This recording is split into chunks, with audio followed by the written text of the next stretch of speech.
Okay, so we're taking a look at 12.1.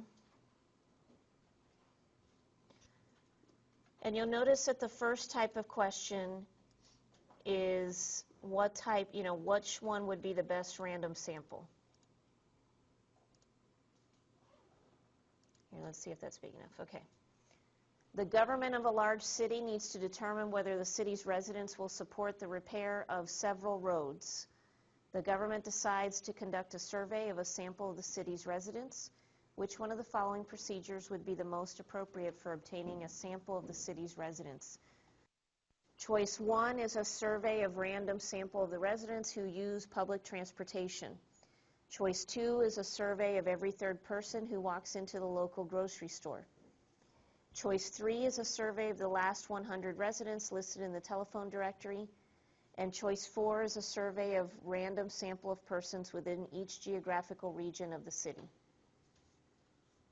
Okay, so choice 1, 2, 3, or 4, which one would be the best sample to choose for this study? Okay, I see a majority of 4. Excellent. Okay, notice that there were 2 answers that said random sample, but the first one, what was the problem? Only those that use public transportation, and they're talking about repairing several roads. Okay, so I'm sure the people on the bus would, would want nice roads, okay, or maybe they don't care, but you wouldn't hit anybody that drives their own car. Okay, and they're talking about getting whether the city's residents will support it. So not every resident has an equal chance of being selected if it's only those using public transportation.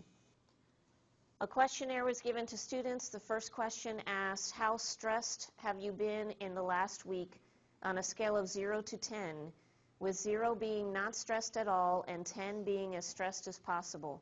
The responses are shown to the right. Okay, so the first column is the category. It's the class, the stress rating that they gave.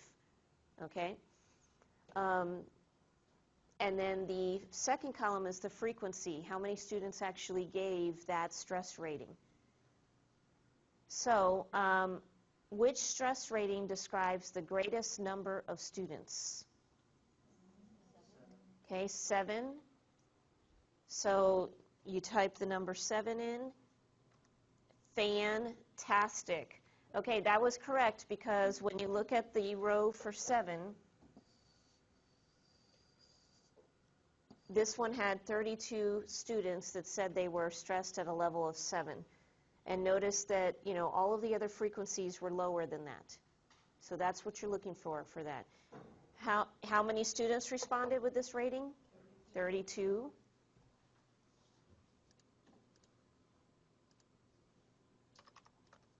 Excellent. Okay, if they ask you to create a frequency distribution, they're going to ask you to fill in the numbers one row at a time.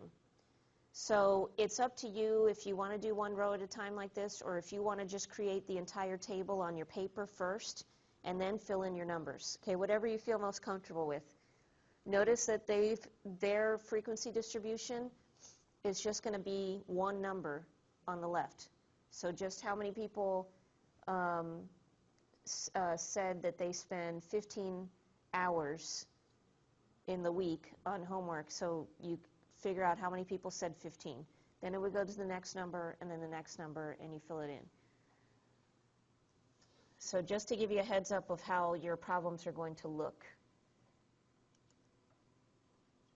Okay, here's another frequency distribution with the number of social interactions students had during the week. So they were supposed to keep a chart and make note of that.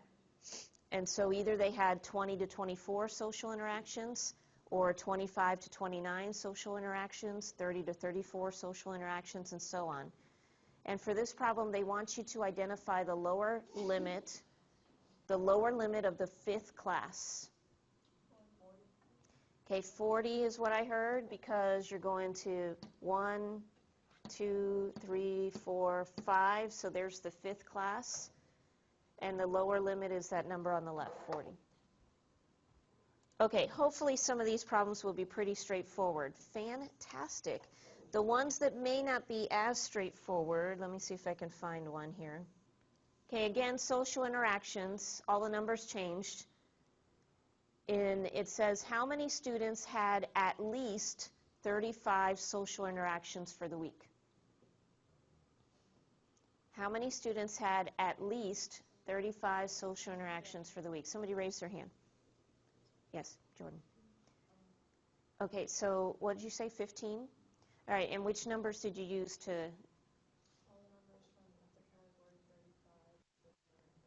Okay, so all of the numbers from this class of 35 to 39 down, because remember the words at least 35 means 35 or more. So all of these people right here had 35 or more. And so adding these up, you said you got 15? Okay. So let's see if you are correct.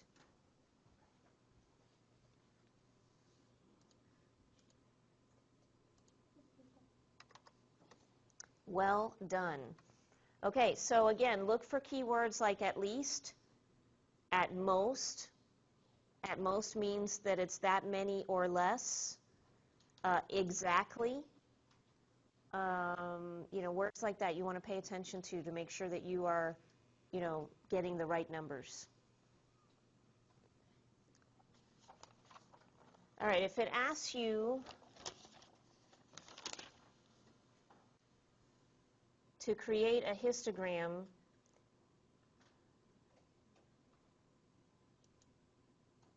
then that's going to be more of a multiple choice problem here.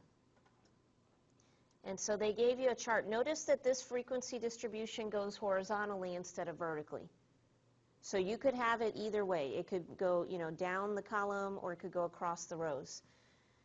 So notice they labeled their social interactions A, B, C, D, E, F so that they didn't have to write as much information when they wrote a histogram. So you have to pay attention to the frequency of each of those classes, and then the heights should match the frequency, and so on. Sometimes you can eliminate some right off the bat. Look at this one. J has it all the way up almost to 20, and if you look at J over here, there's only supposed to be 2. Okay, so use that information to eliminate.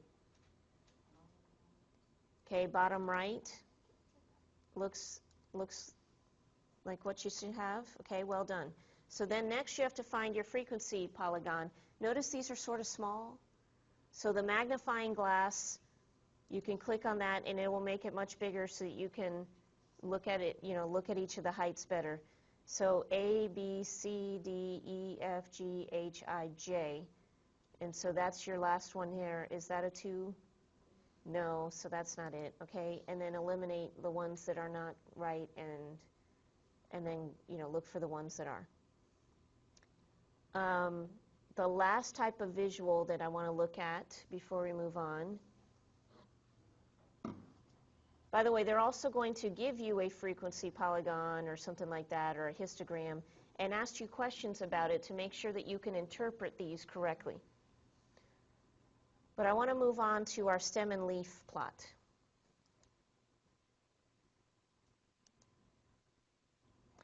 Okay, so it says a random sample of 40 college professors is selected from all professors at a university. The following list gives their ages, and you need to construct a stem and leaf plot for the data. Okay, so notice that they've already created this table. It says stem and leaves. In a stem and leaf plot,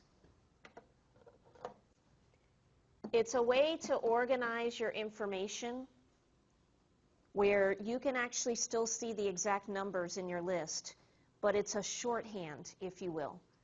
So the stems would be the tens digit of the number, and the leaves would be the ones digit. Okay, so I'm going to create my own stem and leaf plot off to the side here.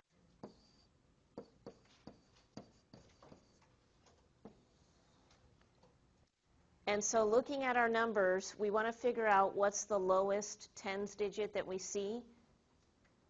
And it appears to be 20s, and I'm going to cheat a little bit by looking at what they've started with here.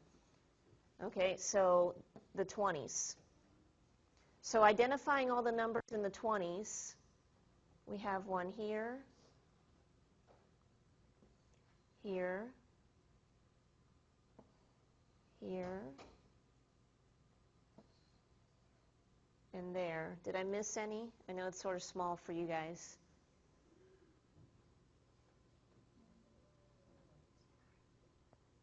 Okay, so we have a 21, two 24s, and a 27. Now, in some stem and leaf plots, it would be helpful to put your numbers in order, in numerical order, ascending order. I don't think that Math.Excel cares as long as you separate each of the numbers with commas. In a pure stem and leaf plot, you wouldn't use commas. You would just evenly separate your ones digits side by side. So if I put them in numerical order, I'm going to have a 1, a 4, I have another 4, and a 7.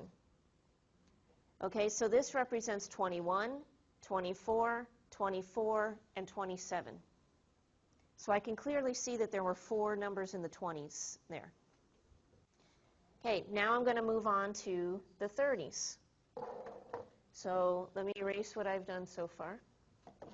And again, sometimes, like I've taught you guys in other chapters, if you write down your numbers in pen and then use a pencil when you're organizing, that way you can erase slightly and still have all of your information there. So now for the 30s, I've got one here, here, here, here.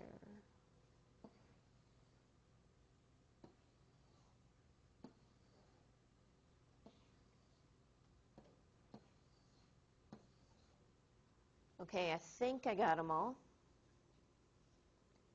So we've got 30s, couple 30s, 31, 32, 33s, 36, 37s, and an 8. So we have a 30, so I'm going to put a 0. I have two 30s, so another 0. And I'm trying to line them up vertically when I space them evenly. And then I've got 131, 132, two 33s. No 34, 35, we're going to 36 next, right? Two 37s and a 38. So I have 1, 2, 3, 4, 5, 6, 7, 8, 9, 10. 1, 2, 3, 4, 5, 6, 7, 8, 9, 10. Yes, that matches. Okay, so there are my 30s. And then next we would move on to our 40s and so on. Does this make sense for what you're looking at? The really neat thing about a stem and leaf plot is when you draw it up, if you, you can tell exactly how many numbers you have in each, and you still know exactly the numbers that are in there. Now the other thing is that let's say that I make columns out of these, and then whatever my 40s and 50s and so on would be. Okay, if I make a bar at the end of each of my rows, if you turn it sideways, you would actually see what the histogram should look like if you were to draw it as a histogram. So again, the stem and leaf plot is sort of neat because you still have all of your information there, but it's in a nice organized way for you to write it. Now, even when you're creating your distributions or making your histograms or whatever, if you want to, instead of writing out all the numbers on your paper, you could just write it out as a stem and leaf plot. It'll take less time and, chart it out that way. Whatever is helpful for you. Okay, so we had 1447 here, so this is how you would type that in. Let me just double check that the order doesn't matter. So we could do 1, 7, 4, 4. Okay. No, and it actually accepted it. Okay, so again, make sure mine did not say, the directions here did not say that order was important, but maybe on a different problem it might say order is important. So be paying attention to that information. And then next 0, comma 0, and so on. So you would finish your problems that way.